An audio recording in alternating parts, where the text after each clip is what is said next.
like and subscribe. What wedding moment made you think they are not going to last long? When she went alone on her honeymoon because she booked a trip to the Caribbean despite her newlywed husband having a severe sun allergy. That's a sick burn. I was the best man at a wedding a few years back. At the rehearsal dinner, his future in-laws were treating him like crap. They were bossing him around, making him do crap, and talking down to him. They did not let him hang out with his groomsmen afterwards, while the bride went out and got drunk. They are now divorced. Edit to add a little detail. Yes, he should have stood up for himself. His ex-hers parents were making him do crap for the wedding the next day, and he was too nice to say no.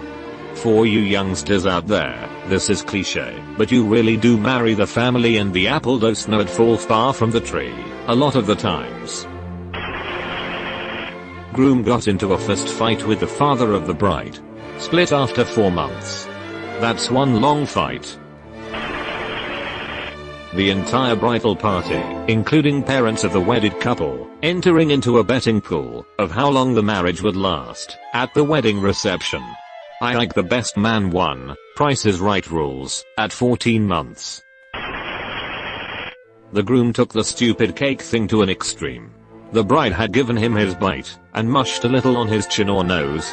He then took a piece, and mashed it into her face so hard, that I was expecting her to end up with a bloody nose.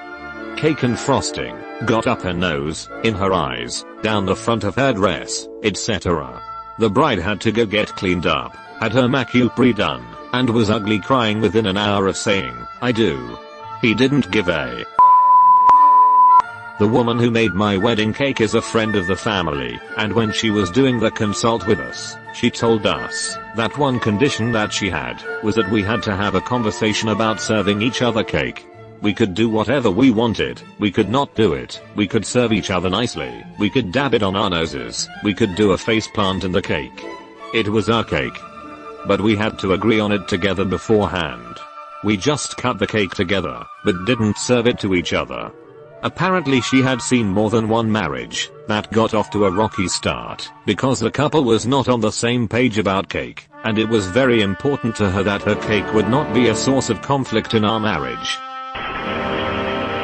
When the maid of honor professed her love for my brother during her toast at my brother's wedding, and her husband walked up to the head table, picked her up, and carried her away before she could embarrass him further. They lasted about 3 months after that.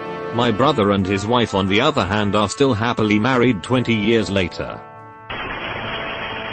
I was at the wedding of one of my mama's oldest friends and she clearly had more fun dancing with the best man after the wedding. Long story short, they dated for a while after the divorce. Had an old boss who was divorced. He told me once I should have known it wasn't going to last when the only happy moment I had on my wedding day was when I snuck out to smoke weed with my buddies in the parking lot. His third wedding. Same venue and same after ceremony driving away vehicle as the first two. When they disappeared for half an hour during the reception, they were both saving themselves for marriage and were desperate to bone down. Which is a fine thing to want. But it turns out that was more or less the main reason they got married. They made it almost a year. So many of my friends' first marriages were within 1.5 years or less of graduating high school, and done exactly because of the no sex before marriage thing. Or, if they didn't abide that, it was the well, we had sex so now we have to get married thing. I got engaged for the same reason, but Matrix dodged the bullet. Why, yes. Yes, I'm from the Midwest. Edit, JFC, I didn't expect this to explode, and I certainly didn't expect to sort of become an anthropology specimen for coasters and Europeans. You'll need to understand that. To the people where I grew up, you're the weird ones. It's literally all I could have had much hope of knowing before we got consistent internet access when I was 14. And then it took literally decades to unlearn. The populations in those areas are sparse, but cover a lot of the landmass of this country. And they vote consistently. It's concerning that such a politically powerful group is so thoroughly alien to you. Look into how much control Texas has over the whole nation's textbooks, for example.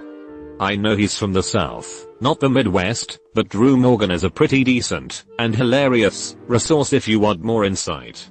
If you don't want the righties in these regions to succeed in burning this country down, and, yes, taking you with us too, you gotta start doing better at understanding the people living right in the thick of it. Not just treating us like a time capsule or a joke. Also, shout out to all my people who were too close to home in the original comment. I'm sorry for the flashbacks lol.